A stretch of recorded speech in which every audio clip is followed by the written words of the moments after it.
Hey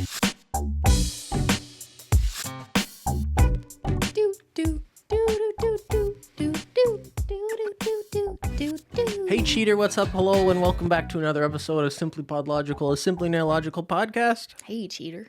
Christine, I got another story time. People like this. I feel like I'm Tana Mojo. I'm Gabby Hanna. Oh my God. It's 2017. Please Let me tell you a story. Stop. Please stop. So you're gonna get canceled really soon, is what you're saying. Probably. We went out for oats. We went out for breakfast after your stream the other day. Yes, we did. We went out for oats. We got some oatmeal because we're 34 years old. I love oatmeal. We love oatmeal. But before we left, we got changed, not really paying attention. We leave the house. This is around like 1 p.m. whenever you were finished your stream. Get back home, just hanging out, watching some hockey, blah, blah, blah, blah, blah. It's like 5 p.m. and I just hear this meowing. I'm like, where's Menchie? I'm pretty sure she was in our closet.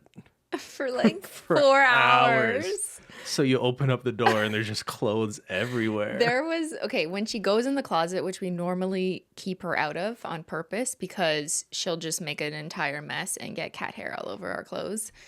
Yes, sweetie. She's sitting here right now. She's like, is that me? She just went into every single crevice and open drawer or shelf that you possibly could and like pushed clothes off. So I walked in the closet when we realized that she was in there and there was just clothes all over the floor and every nook and cranny of clothes covered in cat hair. But we deserve it because we accidentally, I didn't see her. Like, I still don't know how she got in and then we didn't realize. Whatever. This is nobody's fault. It's Menchie's fault. Totally. We open a door, she dashes into it. We open the fridge, she wants to jump into it. Yes, we usually don't leave her in the fridge though. Also, let's be real. Like Menchie and a lot of cats, they normally just will sleep in a bed for like 8 hours or something. I'm sure she was fine in there. I know, but I feel so bad. I'm like, I'm absolutely horrible. And I'm just saying sorry to her for like hours after. I'm still sorry, Menchie. Yeah, she's been very sweet since though. She's very appreciative that she's not in the closet. So we're going to let her be the co-host here on this table on this Taco Tuesday. Okay, so that's a story. I got another story, Christine. Elon Musk paid $44 billion for Twitter. Damn, that's a story. That's a lot of money. It is a lot of money. If you were in a position to spend $44 billion on something, would you buy Twitter? What would you spend your money on? It's hard to imagine what it's like to have so much money that you can just literally do whatever you want. So yeah. I don't know. I guess he's just of the opinion like money's so meaningless because he has so much, he'll just fuck around with it. Well, we'll get into the reasons why he said he wanted to buy Twitter. Sure. But yeah, you're right. There is this sort of,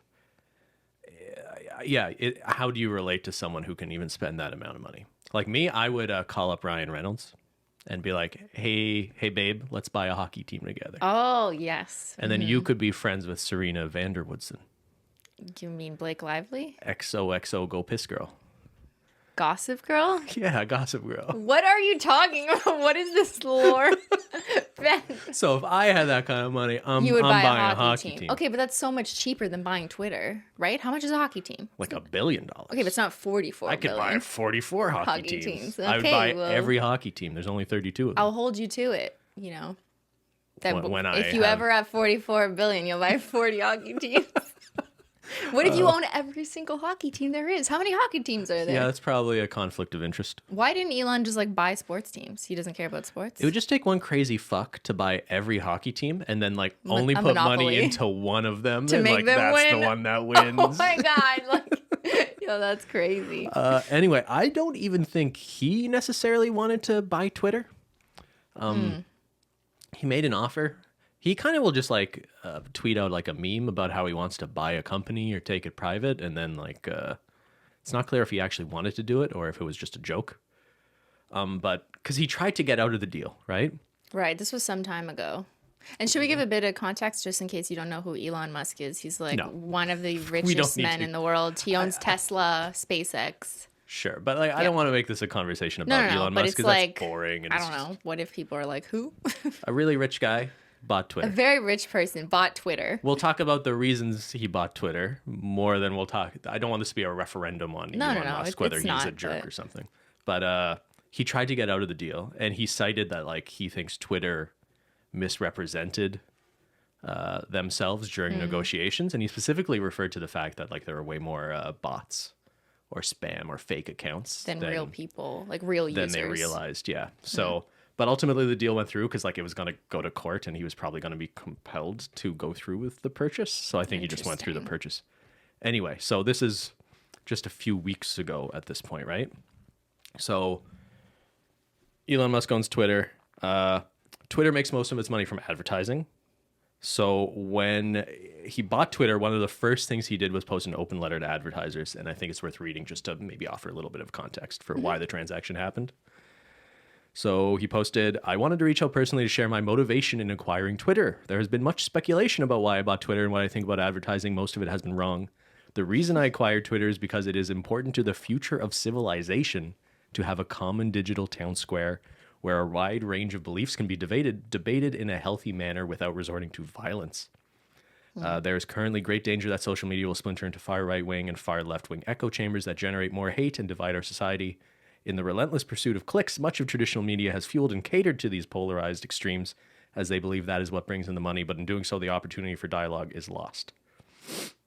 That is why I bought Twitter. I didn't do it because it would be easy. I didn't do it to make more money. I did it to try to help humanity whom I love. And I did so with humility, recognizing that failure in pursuing this goal despite our best efforts is a very real possibility. That said, Twitter obviously cannot become a free-for-all hellscape where anything can be said with no consequences! ! In addition to adhering to the laws of the land, our platform must be warm and welcoming to all, where you can choose your desired experience according to your preferences, just as you can choose, for example, to see movies or play games, ranging from all ages to mature. I also very much believe that advertising, when done right, can delight, entertain, and inform you. It can show you a service or product or medical treatment that you never knew existed but is right for you. For this to be true, it is essential to show Twitter users advertising that is as relevant as possible to their needs. Low relevancy ads are spam. High relevant ads are actually content. Fundamentally, Twitter aspires to be the most respected advertising platform in the world that strengthens your brand and grows your enterprise. To everyone who has partnered with us, thank you. Let's build something extraordinary together." It's a good pitch, generally speaking. That is, yeah, for the most part, a good statement. But I think it really sort of touches on, I think, a few of the topics we want to hit today. One is just our sort of own personal experience with Twitter, how you use Twitter. You've previously mentioned Twitter as being I think you once called it your favorite social media platform.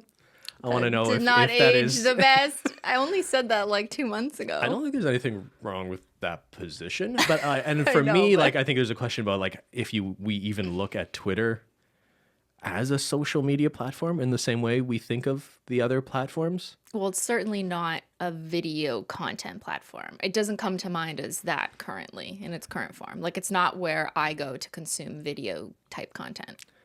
Yeah, right? So actually, this is just a good way to start. So how do you use Twitter? What do you think about Twitter, just in your own sort of personal experience of using it? So as a creator? Yeah, well, okay. As you. Yeah, so I actually joined Twitter late, all things considering, because I joined it after I was already established for a few years as Simply Nailogical, when I realized that I needed to have my identity on there because there was impersonation accounts who were calling themselves Simply Nail or whatever. Yeah. So I finally signed up in part for that, but also like I should probably have a Twitter account. So this was back in 2016, which was 2 years after I started my YouTube channel and in like 3 years after my Instagram account. So when I started using Twitter, I was mostly using it to communicate like new video or whatever. But then occasionally I became to love it because people would tweet me their nails and it gave me a chance to engage and reply back to them or retweet or share their nails.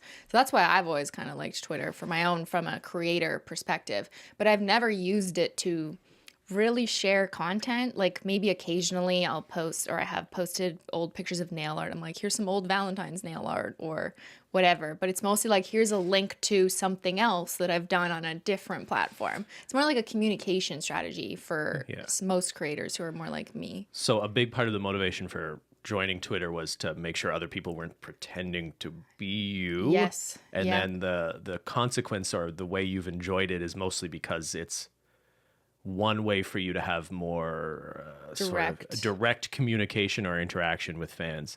Is there something Yeah. unique about Twitter that allows that, or is it just because you have less followers on Twitter compared to some of the other platforms? Yeah, Twitter for me, just because of how I joined it later in my internet career, has been easier for me to manage to actually answer and read through comments. Whereas on Instagram, I never look at my notifications because it's just like too much. It's also very confusing. I don't like the way notifications come in. At least on Twitter, there's some way of organizing it. If I Yeah. click on my tweet, I can kind of see ones that have been So it's not just about the number upvoted. of Yeah. people, right? Like Twitter makes it a little bit easier than like Instagram or getting YouTube comments to actually And sort of to interact with. reply to an individual or retweet or reshare something. I mean, I know you can do that in a story on Instagram, but those disappear. So it is a bit different. Okay. So yeah, none of that is like you treating Twitter as a platform upon which you are posting like original content or primary content, right? Not for me, no. But I No. don't represent all creators, obviously. This is just what I've No, used it but, for. but I Yeah, think this is true of most creators. Are there how many creators yeah. out Video there? creators, maybe.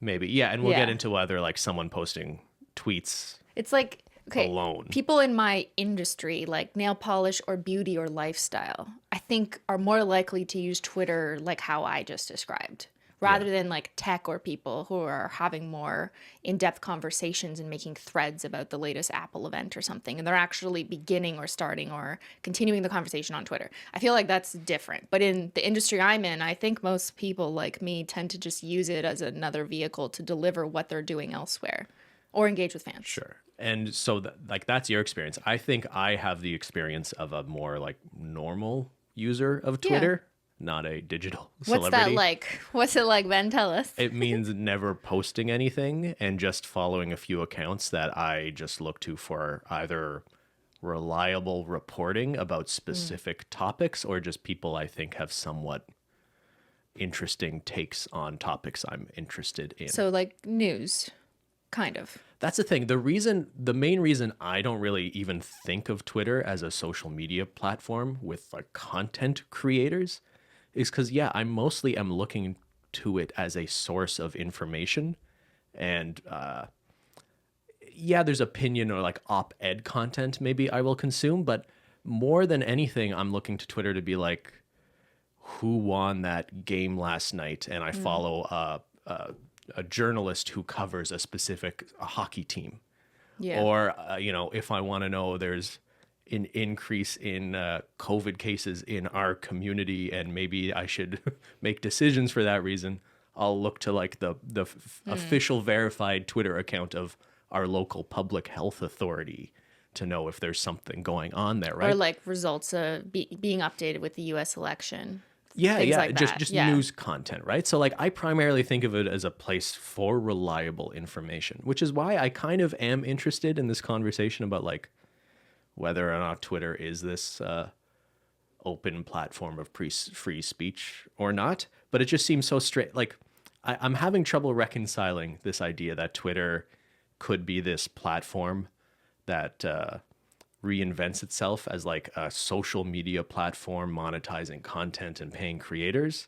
I don't really know how that aligns or if that is consistent with Twitter being the platform for verified, reliable information and not like turning into Facebook where your grandparents go to get tricked into thinking the world is run by lizard people or something insane. You know what I mean? Yeah. So I don't know if these two versions of Twitter coexist. Yeah, to me it sounds like, and this is just based off of a few days ago, and things change every day, by the way. So we're filming this on a Sunday. Maybe something new was introduced by Tuesday. Could be bankrupt by Tuesday. Yeah, we don't know. But things have changed so frequently. All I've really heard about the monetization kind of options or thinking from Elon, he said something in an interview, was that he wanted to give creators the opportunity to monetize their content. So that, I guess that's the idea, is to attract creators to Twitter. Now, I don't really know what he means by that. I think there's probably two two options so we can discuss. Let's brainstorm. What does he mean by that? So like there's the idea of viral tweeters, people who tweet things that often go viral because of like they're just smart and witty or whatever. And what do you do there? Do you pay some sort of like performance-based bonus from people whose tweets go viral, or just when they go viral you'll get a performance like a payback, you know, because you got 50K likes? And does it matter what type of content you were talking about in that tweet? Or are we talking about him going the direction of every other social media platform, which is trying to incentivize creators to post video form content where you can insert ads before, during, or after the video, and then you pay creators usually a cut, and it's performance based generally. Sort of revenue share model. I guess what really matters is they want content that keeps people on Twitter longer, and the longer you're on Twitter, the more ads you can be served. So you're right, there's a lot of nuance to like, is it being served in video? Is it just showing up in between tweets? Like my experience of seeing ads on Twitter is like I'll scroll through a feed and then just occasionally I'll see a promoted tweet, right? Yeah. I think that's what most people think of as ads on Twitter. But yeah, again, it's just, I don't know why it feels so foreign to me, this idea of like, you know, like someone like Stephen King tweets all fucking day. I don't know. I don't think he writes books anymore. I think he just writes tweets. Really? I don't know this. He tweets a lot, that guy. Okay. I don't follow him. I just see him pop up a lot. And I think I might be wrong about this, but I feel like he's one of the people who sort of advocated for like, hey, my content is what's keeping people on these platforms. People aren't on Twitter because it's on Twitter just for fun. They're here because there's content here to be consumed. So is he a viral tweeter? Like, yeah, his tweets kind of go, So, like, should there just be some sort of revenue share model for, you know? But how do you assign an ad or a revenue to someone's tweet? That's where I have trouble. How do you do that on TikTok, right? Because the ad isn't specifically being served on like one specific short form video, right? Isn't it you watch a bunch of TikToks and then you see an ad? That's what it is now. Or previously, and that's why they had like a creator fund where they just like kind of in a black box told you they were just going to distribute it. But that's not really performance based because it's not commensurate to how many views specifically you got, like on YouTube where it's like, you know how many views, you know, you get X percent. Whatever. It's certainly not as simple or straightforward as like a million people watched TikTok your video. Is changing to be more like YouTube Shorts' new plan. FYI. Which is what? Just for our... Which is a revenue share model where creators get a proportion of the ads served on their video. I don't think TikTok has publicly shared all the details of how this is going to work, but it sounds like they announced that right after YouTube Shorts announced that they were doing now a revenue share model on Shorts. So I saw some report, and this could be fake, who knows, because it was on Twitter. I don't know if it's real or not. Fuck. But apparently someone said that in some sort of meeting or an all-staff meeting, Elon had sort of wondered out loud if like, hey, could we just go to like big YouTubers, say, we'll pay you 110% of what you would have made on YouTube to post this video if you post it on Twitter exclusively? Instead.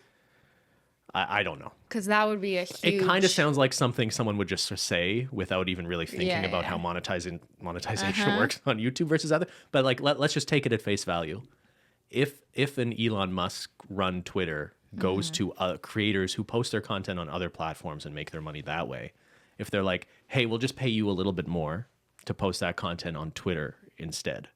Do you think that could be a successful thing? Because let's be real, Twitter wouldn't be alone in considering that, right? There are other social platforms that have tried to expand into video, big ones, that have definitely reached out to creators with sort of incentives to try to make them post their content on their platforms instead of YouTube.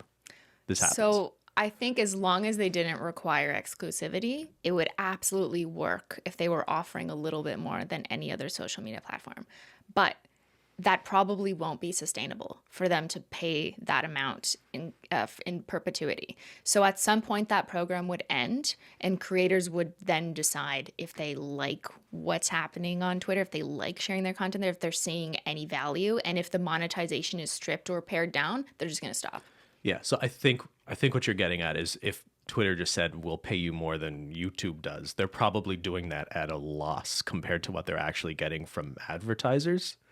So they'd be literally paying more, not like, it would be a disproportionate revenue share or something, right? Like it's not something that would probably be sustainable as a business model for them to pay out creators. Just like we hear reports of YouTube paying large sums of money to Twitch streamers to come over. Yeah. I don't think that's sustainable for YouTube to continue doing that. Just like Mixer, that streaming service a while back, the ones who paid Ninja like $20 million.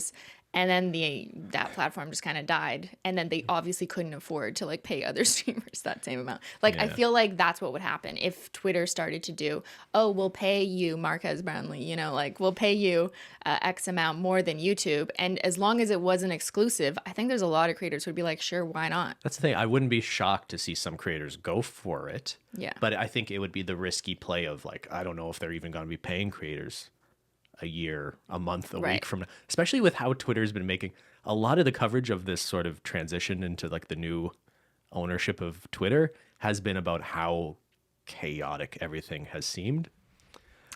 And to that point, I think there's some creators that strategically just would not accept that deal because they don't want to be affiliated with Elon Musk's PR Twitter. There for sure. For sure. But then there's a whole bunch of creators who'd be like, fuck it, I don't care. Like, give me extra money. money. So if a month from now you're posting old Simply Nailogical videos on Twitter, you know I got a deal from Elon. They paid you a lot of money. I'm like, give me some of that 44 billion, sir.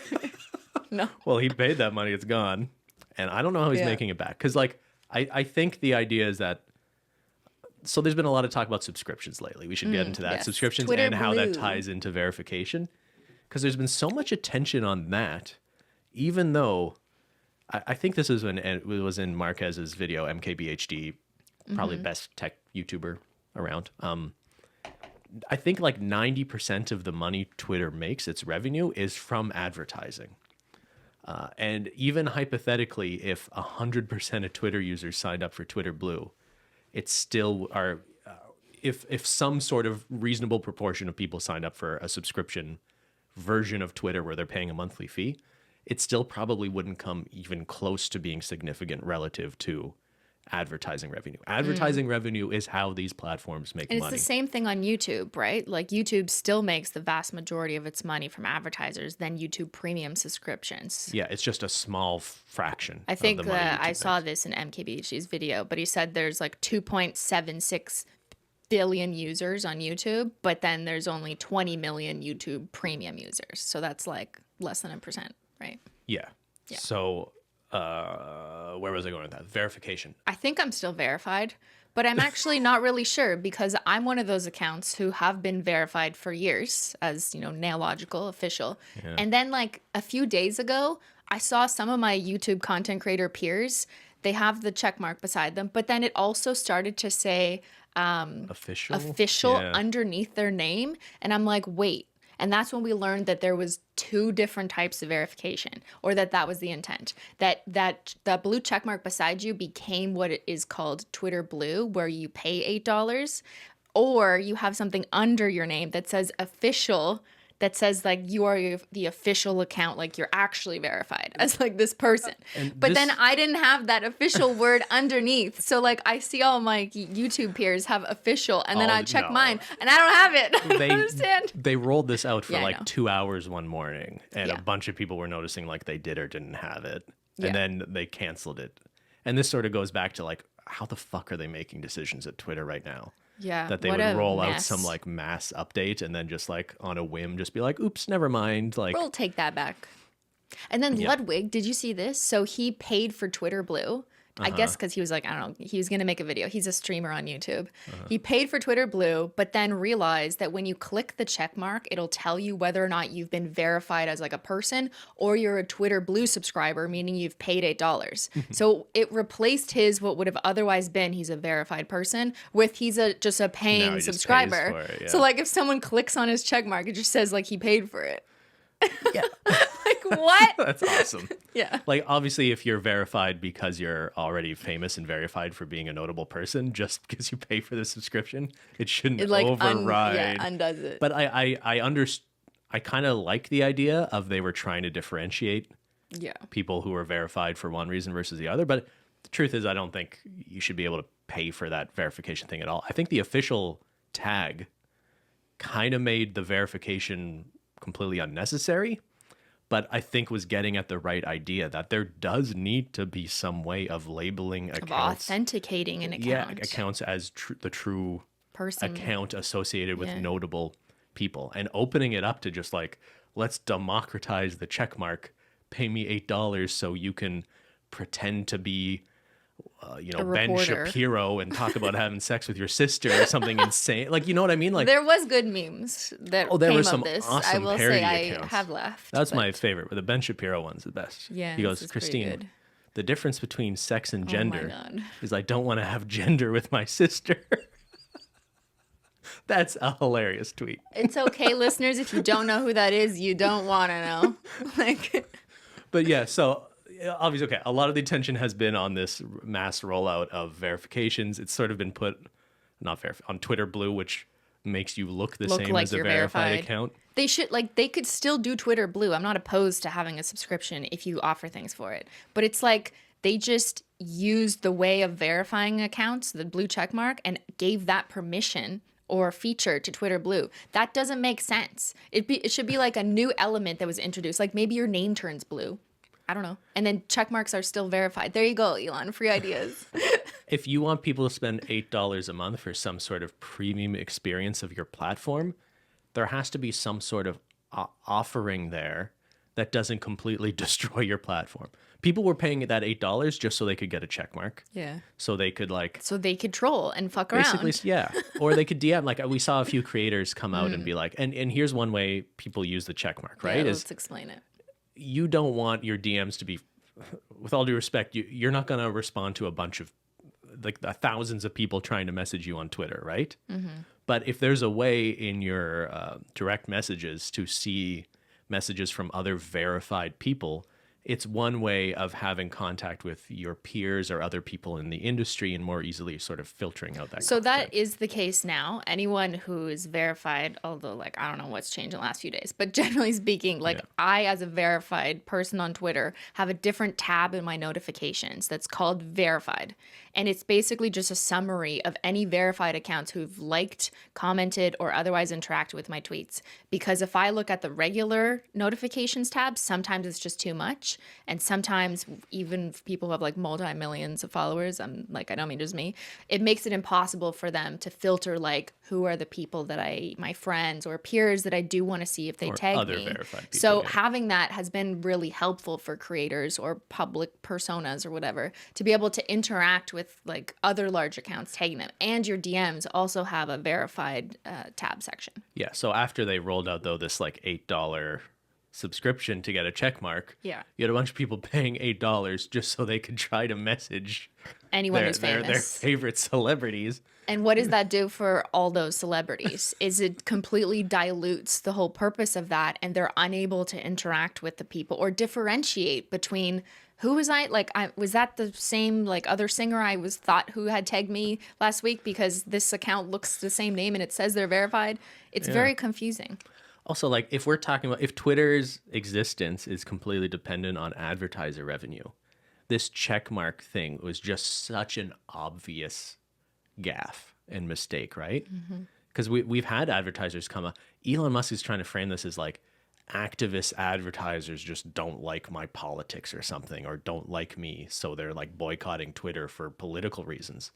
It's no, dude, if I'm McDonald's, I don't want fucking ads for my Happy Meals on terrible fucking content, or I don't want it on content of someone pretending to be someone else. We've seen fake tweets from people pretending to be pharmaceutical companies that might be resulting in the share price of those companies going down. There's been some pretty insane examples of how this has backfired and had real life consequences to what seems like a really just flippant, let's just give everyone a check mark and see what happens. I thought you did this because you care about humanity, dude.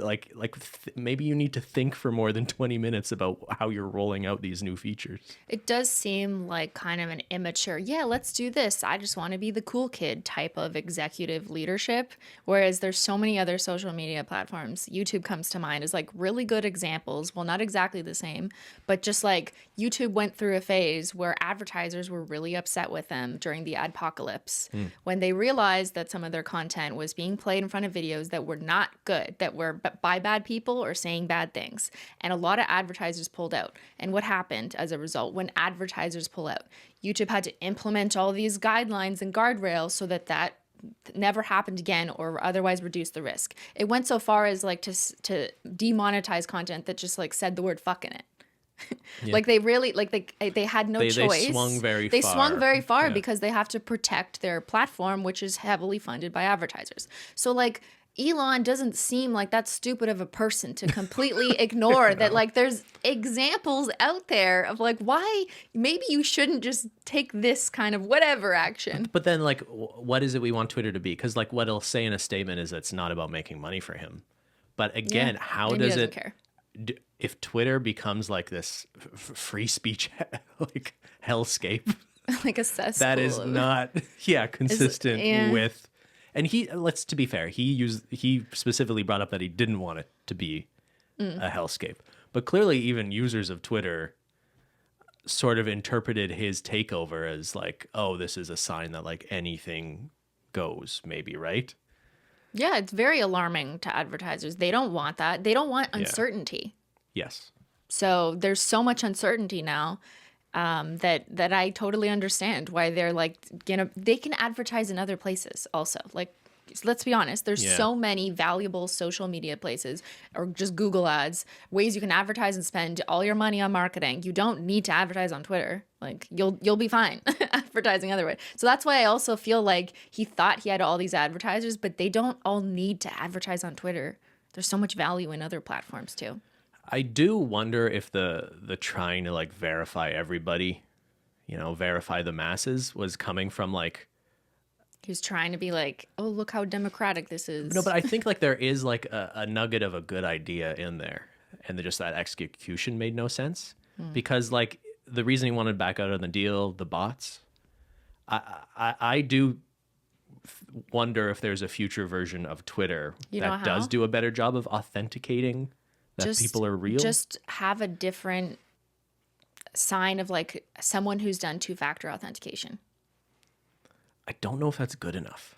Really? Well, maybe. I mean, it definitely helps. Oh, for sure. And maybe it's, is there a way? And I know like the obvious counter argument here is like maybe you want cases where people can be anonymous and things like that. But I think for 99% of people, Twitter would be a better experience if you knew there were actual human beings on the other ends of tweets that who couldn't just be pieces of shit because they're anonymous. So I absolutely hate to say this, but Facebook has done more work on that from what I've seen, especially when you're trying to be a brand account. Like you really have to link it to a person's profile and like do some authentication to the extent I won't give all the details, but like it makes it really hard for you to just like make new accounts and start using them to sell or do anything with. On the brand account side, right? Yeah, but you also have to link it to like your personal, and they need to make sure that like your country lines up. Like there's a bunch of steps that make it really annoying, but I see why they do it. And Twitter is just like, no, you can make an account and do whatever the fuck you want, and you can have Twitter Blue with a check mark immediately.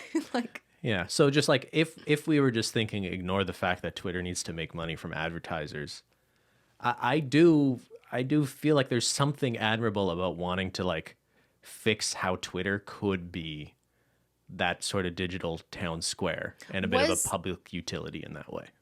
I know this is a loaded question, but was Twitter that broken before? I know that some of our listeners, and I will agree with you when you point me to examples, there is a lot of toxicity on Twitter.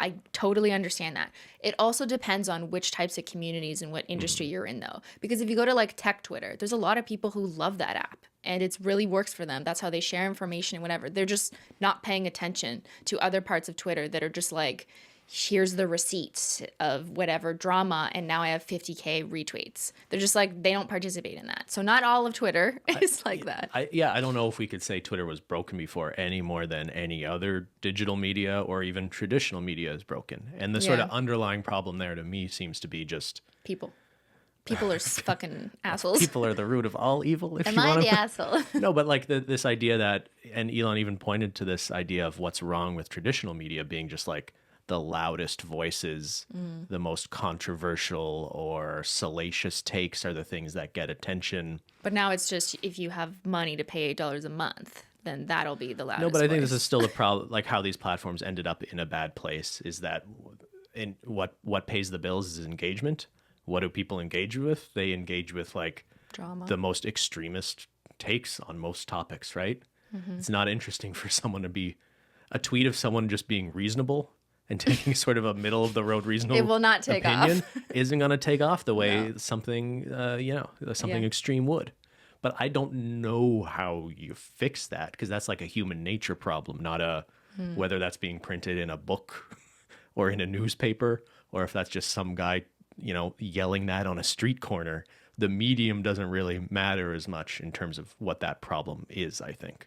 That's a really good point. And the parallel I see is to like who becomes big in the creator sphere. It's often creators that are involved in controversies, have like built up some kind of beef with another creator. Those types of people get really big, whereas you have like other creators who aren't involved in that kind of drama, and they still might get big for their content and what they do, but like they're never going to reach the level of all the people talking about them everywhere as someone who's involved themselves And in it's drama. not even that it necessarily has to be harmful. It's just like It's just being controversial. inundated with the extreme is kind of how I think of the internet these days. Like even a guy like Mr. Beast, just like the first 5 seconds of video screaming at you about I'm giving away $1 million.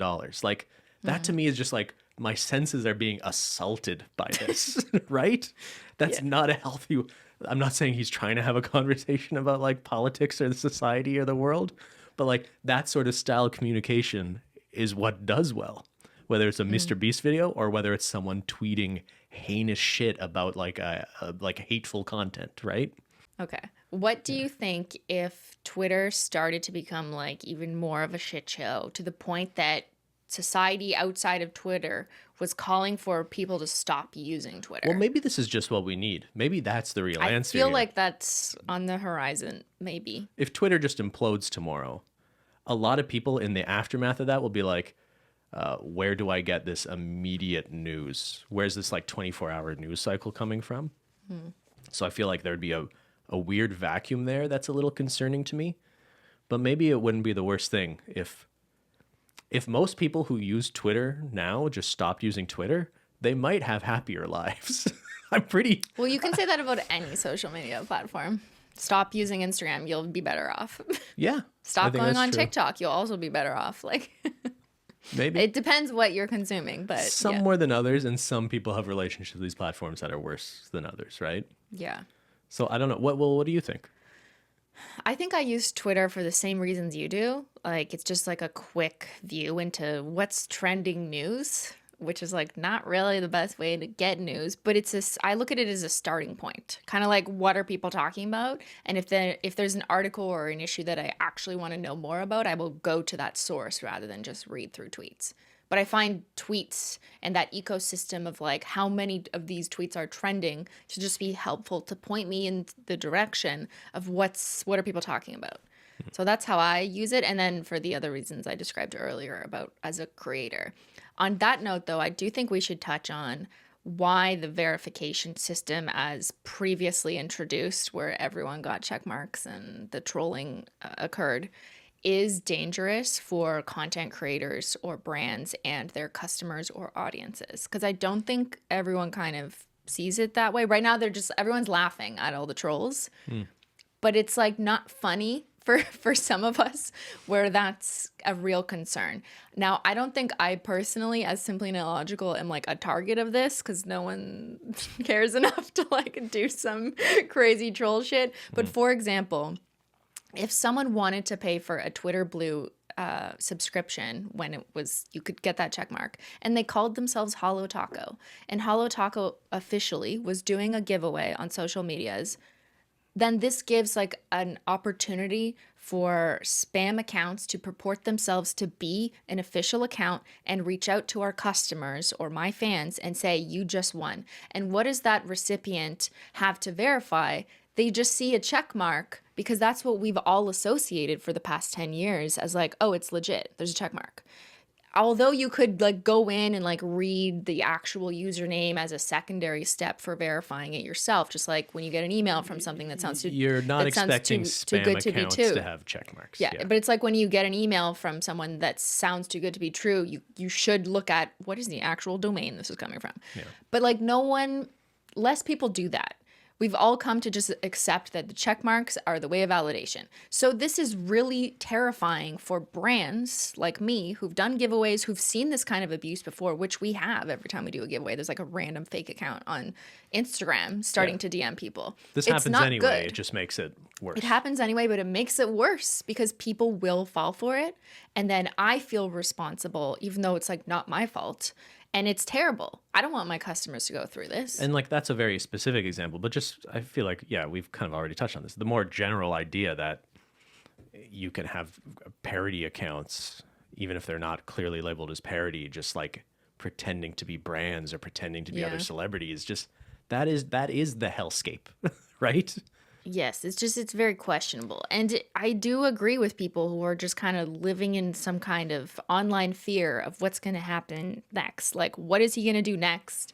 I'm unsure, I'm certain, whether you're a brand, a creator, or just the average person using it. And some people are talking about how he might like let Trump back on the platform, and people are concerned. What does that mean for allowing other people who've previously been banned by Twitter's past head of safety or whatever their name was that no longer exists? Like, are you just going to unban other people? And I do relate to that kind of general concern of like, okay, well, where is this going? And if you leave it all in the hands of someone like Elon Musk, who clearly has demonstrated that they're just doing whatever the fuck they want, and that changes every day, I understand the anxiety around the uncertainty of like, what is this turning into? But whether you agree with Elon Musk's vision of Twitter or you liked the previous more Cozy. more emphasis on like trust and safety and regulating who is on Twitter, like I guess the point for me is, should it really come down to who just owns Twitter or what billionaire could buy Twitter? If Twitter is this important to public discourse, should it be it allowed shouldn't to be at the whim of this billionaire or that billionaire, Bill Gates, where you at? or not even him, right? I mean, the war of the billionaires. We all need to just like not be as reliant. Like, it's weird to talk about Twitter as this like it's something we're really concerned about. Yeah, like honestly, I know we've had this conversation for an hour, but like I'll be okay if Twitter just dies. Yeah, I think we'd be better off. But that's not fair, because there's a lot of people who I think do rely on Twitter more than us because I don't know, I'm more diverse on other platforms. But there's people who've made their careers reporting on Twitter. They've gained notoriety because of their like opinion pieces on Twitter. The employees and staff at Twitter, or those who are left, like there's a lot of people who will be drastically implicated in a negative way, and their lives will change because of all this shit that has gone down. So I just want to say that. But if we're talking personally about us, if Twitter just dies tomorrow, or we make the decision that like I need to shut down my Twitter account, like I'll be okay. Yeah, but if Twitter is bad for humanity, I'm sorry, but I don't have a lot of. It would be worth the cost of like engineers at Twitter losing their job for Twitter to no longer Is that like exist, an altruistic kind of decision you're thinking there? What's in the best interest for the greater good? It's like a pragmatic, yeah. Authoritarian is what I meant. Pragmatism, I think. Yeah, one of them. Utilitarianism? That's what I meant, not That's authoritarian. Oh my god, Authoritarian. No, I meant utilitarianism. Wow, okay. wrong word. But See, we're smart. No, guys. The greatest good for most people. If your argument is that Twitter negatively affects the lives of like billions of users, then it's worth the cost of like a few thousand engineers having to find jobs elsewhere. That's what you're saying? Yes. I mean, I think there's probably more than that affected. Like creators who've become big on Twitter, where are they going to go now? Because they haven't spent their time developing or diversifying platforms on other social media this platforms. is like, how sometimes they say with automation, like truck drivers are just going to be replaced by robots. They should just learn to code. Well, he's already doing that with Tesla, right? But this is sort of like the opposite, right? You could tell all the engineers, they don't have to learn to code, learn to drive trucks.